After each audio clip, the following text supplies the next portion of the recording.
Hi,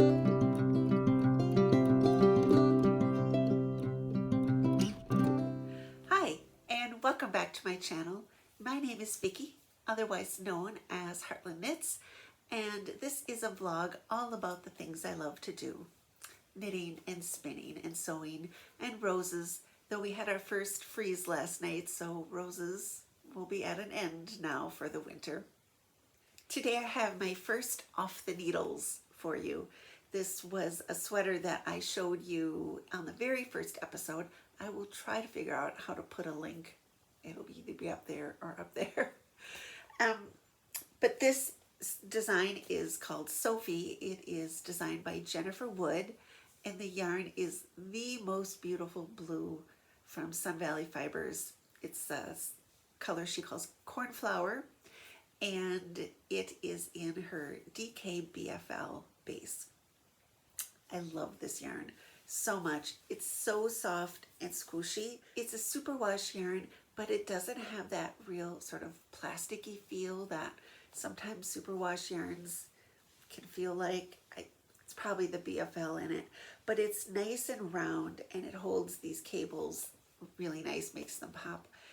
And yeah, the color, I'm just in love with it. So let me tell you a little bit about the sweater. Like I said, it's designed by Jennifer Wood, and the sizes run from a bust of 30 to a bust of 60.5. So that is quite a range, and it's designed to be worn with 3/4 of an inch of negative ease. I'll try to just like stand up in my chair a little bit so you can see the rest of it. It comes to just sort of the top of my jeans. If I was wearing this for reals, I would probably wear it over a little dress. I don't have a dress sort of for this season that looks really good with it. I have a yellow dress, a little yellow Monetta dress that it will look fabulous, but come spring, I will be wearing those together. But yeah, that is something that I will look for, is fabric that will go with this beautiful blue. The construction is from the top down. You start with these saddles here, and then you pick up the stitches for the back of the neck, and then for the front of the neck, and then kind of go down all at once.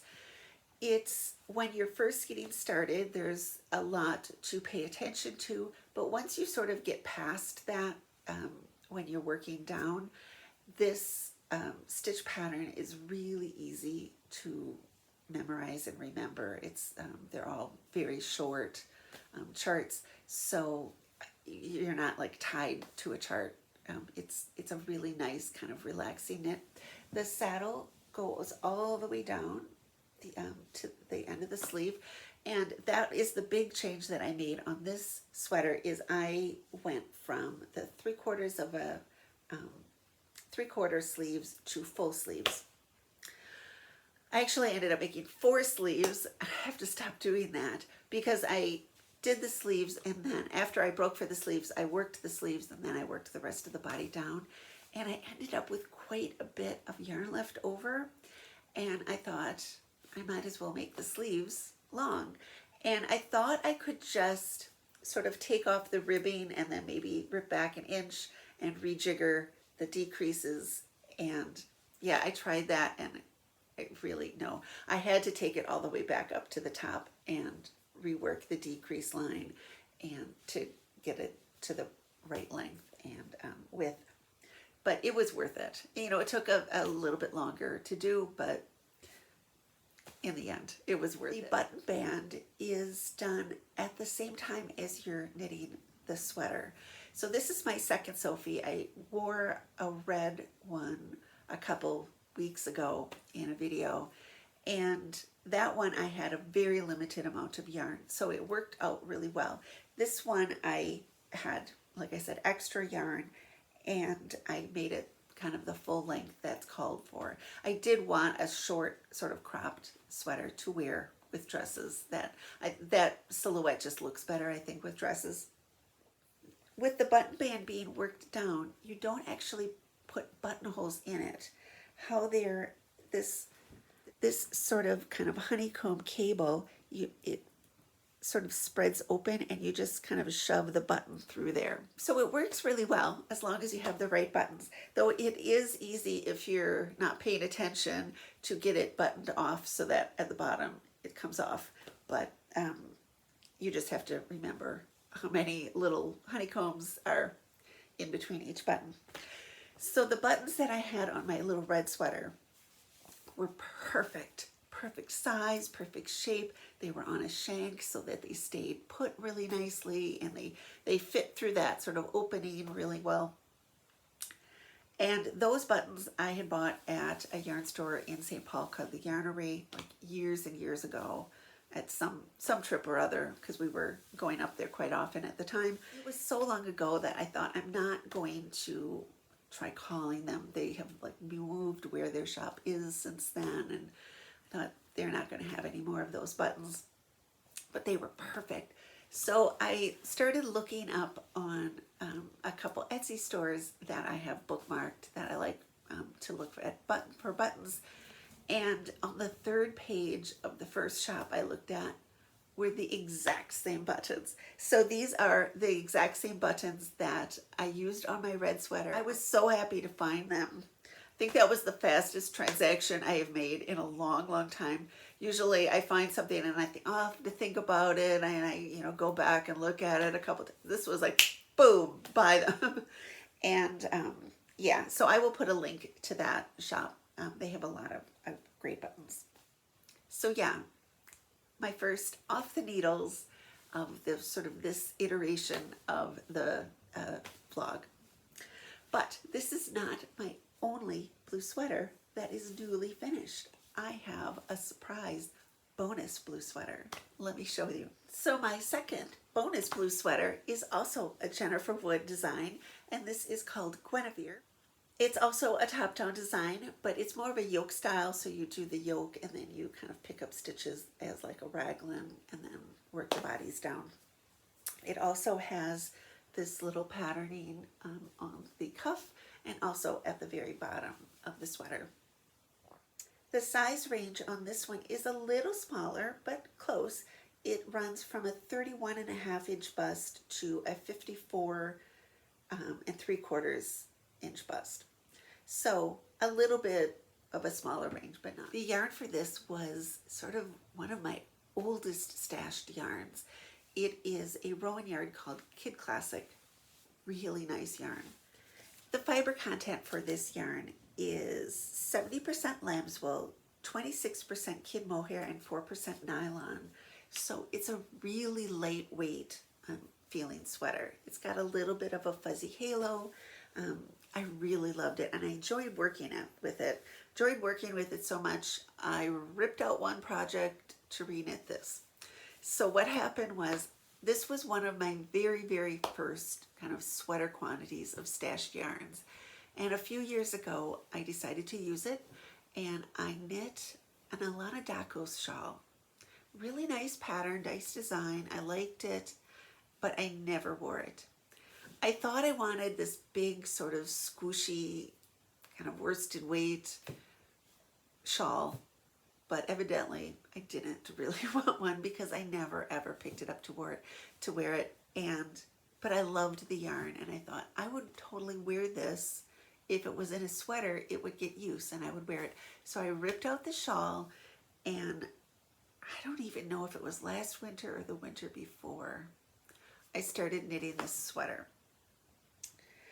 I found it, I kind of completely forgot about it. I don't really remember why it was abandoned. If it came up on like a season change and I thought, I'm not gonna finish that because I'm not gonna be wearing it in summer or something like that. Or if I just got dissatisfied with it, sort of like I did with the blue sweater when I was doing the wicker work. I just was dissatisfied because it is sort of that same pattern yoke, stockinette body kind of sweater. So I don't really remember. Like I said, I can't even remember if it was last winter or the winter before. But anyway, I found it in a basket up above. These shelves are where I have the baskets, and I was going through them, cleaning them out. So anyway, I was going through them and I came across this sweater. It The yoke was done, the sleeves were finished, and it was maybe 5 inches down the body. And I thought, should I rip this out? Or, because I wasn't like really feeling the style of sweater anymore, obviously. But I just thought finished is better than yarn on the shelf. And so I picked it up and finished it. It took a little over a week sort of to finish the body of it because it was just stockinette. So I was working with, again, I was working with a limited amount of yarn, but it was top down. It did have button bands though this time. So I did have to save some back for those. I just worked I didn't have buttons sort of in my head planned to use for it. So I just did the buttonholes as they said on the pattern. And the one only change I made was on the edges of everything. I did a I-cord cast off. And just because I really like how that, I think it makes a really nice tidy edge. So I did that all the way along the bottom and up the button bands. And I was really, I could tell I was going to be running out of yarn. And so the pattern called to do the neck edge, sort of like the Sophie, where you just pick up the stitches, do stockinette, and have it like roll in. I knew I wasn't going to have enough yarn for that. And so I just picked up the stitches and did an applied I-cord around it, then came back down the other side. So I looked in my button box just to see what I had that would be kind of the right size. So I came up with these buttons, which are like this. They've got what I guess you would call patina. These I had taken off something of my dad's after he died. I think it was a jacket. I think they were like the cuff buttons on a jacket or something. They're super lightweight, so they work for this sweater. They fit the buttonholes, and you know, they're not anything super special, but it's kind of how I feel about this sweater. It's serviceable. It'll work. I might wear this sweater kind of in the house, like use it for a house sweater this winter instead of wearing my shawl all the time, just because it's so lightweight. You don't really feel like you've got a sweater on. I love the other blue. I love that BFL yarn, but it is heavy when you're wearing it. So 2 blue sweaters, newly off the needles and ready to be worn. So do you stash things away when you get kind of sick of them and then forget about them until you unearth them at some point? What do? Do you rip them out? Do you finish them? Let me know in the comments below. I'd love to hear from you. But that's all I have for you today. Until I see you next time, from my heart to yours, happy knitting.